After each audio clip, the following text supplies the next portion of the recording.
Thank you for joining us on America's Roundtable, a weekly program from Washington, D.C., with leaders from business, media, think tanks, and the political arena. I'm your co-host, Joel Anand Sami, joined by Natasha Sardorj, co-founder of the International Leaders Summit and a former contributor to the Economist Intelligence Unit, and guest host, Becky Norton Dunlop, former director of President Ronald Reagan's White House cabinet. We are pleased to be joined by Matthew Kaminski, who is a member of the Wall Street Journal's editorial board in New York, a post he took up in July 2008. For the previous 3 years, Mr. Kaminski was the editorial page editor of the Wall Street Journal Europe, based in Paris. He joined the journal in 1997 as a reporter in Brussels and specialized in security issues, Central Europe, and the Balkans. Before joining the journal, Mr. Kaminski reported for the Financial Times and The Economist on the former Soviet Union in 1993 through 1997. It's great to have you join us this morning here. Good to be here. Thank you for having me. All right. We've been following your writings on the Middle East, and specifically, we'd like to begin with Egypt. There is certainly a reflection of what happened with the days of August, with things heating up in the Middle East. And you have made note of Egypt's deep state. Could you explain to our listeners about Egypt's deep state and your observations while visiting Cairo and the region? It's very hard, and it's actually very confusing for outsiders to know what's going on in Egypt. But if it's any consolation, it's as confusing, if even more confusing, for Egyptians themselves to know what's been going on since the downfall of Hosni Mubarak in February of 2011. So basically, we thought we saw a revolution, and in a way we did. The president for the previous 30 years had been toppled, but what it really didn't change over the last 18 months. This is why it's been so chaotic and it's been so hard to understand it. What didn't change for the last 18 months is that Mubarak left, but the same, more or less, Mubarak system stayed in power. Now, it's true that, you have free speech now, or at least much more free speech than you used to have. People are much more engaged in politics. The security services are less repressive and ever-present. But a country that's been run by the military since a coup in 1952 has continued to be run by the military. And a country that's been run by, and this deep state's kind of a shorthand for both the military, but also for the huge state bureaucracy that you have in Egypt. For all the state-owned enterprises and how essentially that's who runs the country and has run the country. At the same time, the military said that it was only going to take over, for a transition period after Mubarak. And we've had parliamentary elections in this past winter. You had a presidential election in June, which in the end they acknowledged that a candidate from the Islamist Muslim Brotherhood, whose name is Mohammed Morsi, has won. He has taken over as president, but still the formal powers remain with the military. And as far as people who do pay attention, all the stories about, President Morsi fighting his generals, it's really an ongoing struggle there between the Brotherhood, but also between people who want Egypt to become more of a normal democracy and the old establishment, which is partly, not entirely, represented by the military, over how much power will be handed over to elected leaders. Because as things stand now, the bulk of power remains in the military, including to write laws, because this parliament they created has been dissolved, to write a new constitution. So that's where we are in Egypt, basically. I think we're not... It's messy because it's unresolved, and it's still ongoing. Unlike in Tunisia, where you've moved much farther ahead, or Libya, in Egypt, we're still at a place where the final destination is not clear, and we're not even close to getting there, really. You've mentioned about the Muslim Brotherhood and specifically their powers. From the street perspective, as we all realize that Egypt is a nation of 82 million people, what is the strength of the Muslim Brotherhood in Egypt? Are they as influential as it's projected to be? Or is it something that perhaps will increase, their power will increase in the days to come as they hold now the seat of the presidency? Well, it's very common to hear a phrase, especially in the U.S. now, that the previous sort of Arab nationalism is being replaced by an ascendant Islamism. And that's represented by the electoral gains made by the Muslim Brotherhood. Now, I don't think that's entirely right, actually. I think the Muslim Brotherhood is its main advantage coming out of the Mubarak era, and this has been true in other countries as well, was that they were the best organized organization. They were actually, President Mubarak was very happy to have only the Muslim Brotherhood as the alternative to him, because he could always point to it and tell us, well, if you don't like me, look what the alternative is the Muslim Brotherhood. They are very, this is the problem with the Muslim Brotherhood, they're a secretive organization. We don't know how many members they have. We don't know how much money they have. We don't know how things are decided inside the Brotherhood. It's very hard to join the Brotherhood. They've been around for a very long time. They've been actually longer than the Egyptian Republic's been around, since basically 1928. They've been trying to have some say over power, basically to try and have some influence over the way the country's run ever since then, and has basically always been stopped by successive regimes. The Muslim Brotherhood has done well in these elections, partly because they are the most clear alternative to Mubarak, to people who are not used to voting. There's no record of anyone in power except for the previous regime, so they're not voting based on how you did before. So in these first elections, they tend to do well because they're an alternative, but also because they have an organizational, they have a political machine that no one else has in the country. So they can mobilize their supporters, especially among poorer, less educated people, to come out and vote. And that has given them a limited, and I especially the word limited, popular legitimacy. But it's not like the Muslim Brotherhood is beloved in Egypt. They won half the votes for parliament, but then only 4 months later, their candidate for president only won 25% of the vote. A lot of people you meet, are sort of confused like everyone else. They may have voted for the Islamists the first time around, but next time around they didn't like the way the Islamists behaved in parliament, and they voted for the old regime candidate. So there's a fluidity to the political system in Egypt that I think is sort of missed here. The allegiances are not that deep. It's like in America where you're either red or blue, and with a small independence. People there are just trying things out. So the Brotherhood does not have, I would say, a deep support. Now, that doesn't mean that the Brotherhood can't win power. It doesn't mean that the Brotherhood will not be dangerous in power. But it hasn't done those things. It has some legitimacy, but in reality it has very little power. The fact that this guy, Mohammed Morsi, who is a fairly bland engineer, he isn't even the top figure in the Brotherhood. The fact that he's now president is significant in and of itself, because he now he is theoretically the head of state in Egypt, and that's something he can try and work to gain control over the machinery of the government, but he hasn't done that. So in reality, Brotherhood has very little power.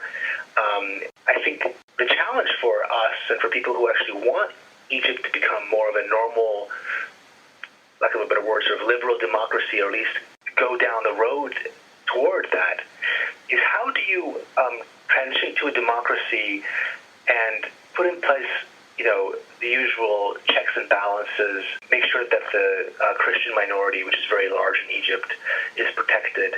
Because the last thing you want is for the Muslim Brotherhood to come in and just displace the old military-led secular regime and put itself on top of the old system. Because then in place of a secular authoritarianism, you will have a religious authoritarianism. And that's a very bad outcome.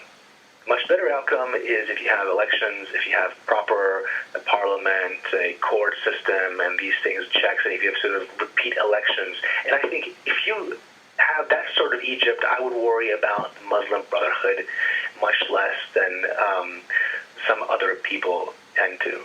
Now, I'm not saying there's not a lot to worry about the Muslim Brotherhood.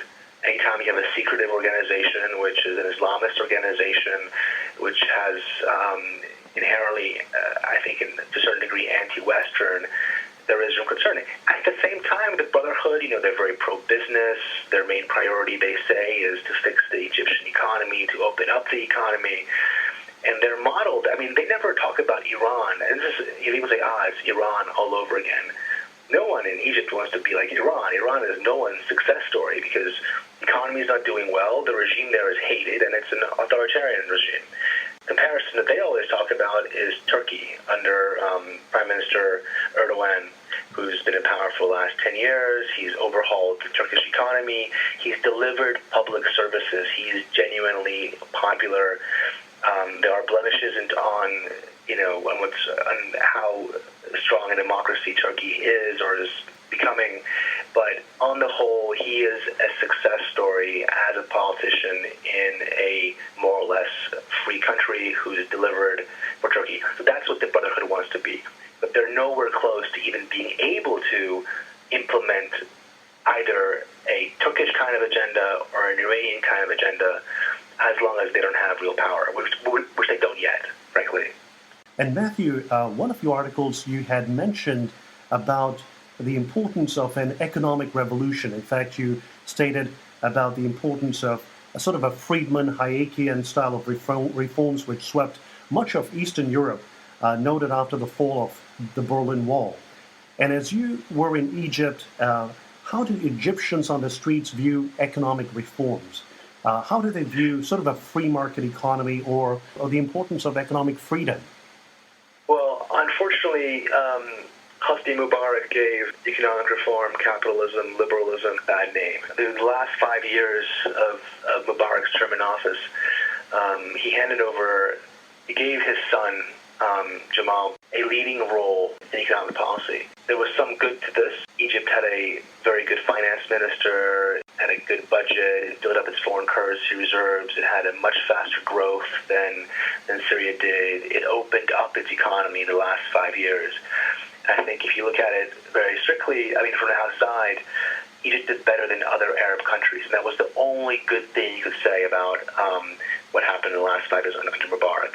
The downside was that Gamal Mubarak gave a lot of the goodies to his friends. There was a legitimate perception that there was a lot of corruption, this is a sort of crony capitalism system. How do Egyptians on the streets view economic reform? Gamal Mubarak economic reform has given it a real bad name, and you'd be very hard-pressed to find a politician in Egypt now who would speak up for we really need a purely free market system. One of the surprise candidates in the presidential election last month, a guy named Sabahi, was a naturalist, basically a socialist who, in his campaign speeches said we need to go back to Gamal Nasser's policies from the 1960s, where you sort of nationalized everything and essentially ruined the Egyptian economy. If he'd won, actually, we'd probably have a lot to worry about the country's future. A lot of the other people aren't really willing to speak up for economic freedom and are not actually don't see the link between economic freedom and political freedom,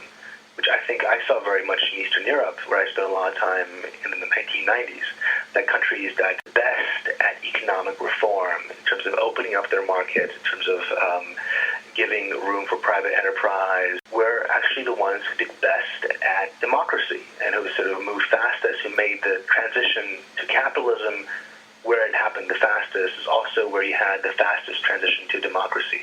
No one makes that link in Egypt, which is why it's kind of surprising, you might think, to hear that actually the Muslim Brotherhood, for all that we worry about their views on Israel, legitimately worry about their views in America, about the treatment of women, of Christians, on economics, they're in fact the most Hayekian, if you will, party there. And part of the reason for that is that because the Muslim Brotherhood members, and the Muslim Brotherhood, if you remember, is led by professionals, businessmen, lawyers, doctors. That the Muslim Brotherhood, members of the Muslim Brotherhood were shut out of the state patronage networks. They did not get the sweetheart deals from the ministries. The ones who made money, and a lot of them made money in business, tended to make it in the private sector and tend to have a better appreciation of how normal, non-state patronage-run economy is supposed to work. According to the report done by Congressional Research Service in 2011, which says that since 1979, Egypt has been the second largest recipient of U.S. foreign assistance, receiving an annual average of close to $2 billion in economic and military aid.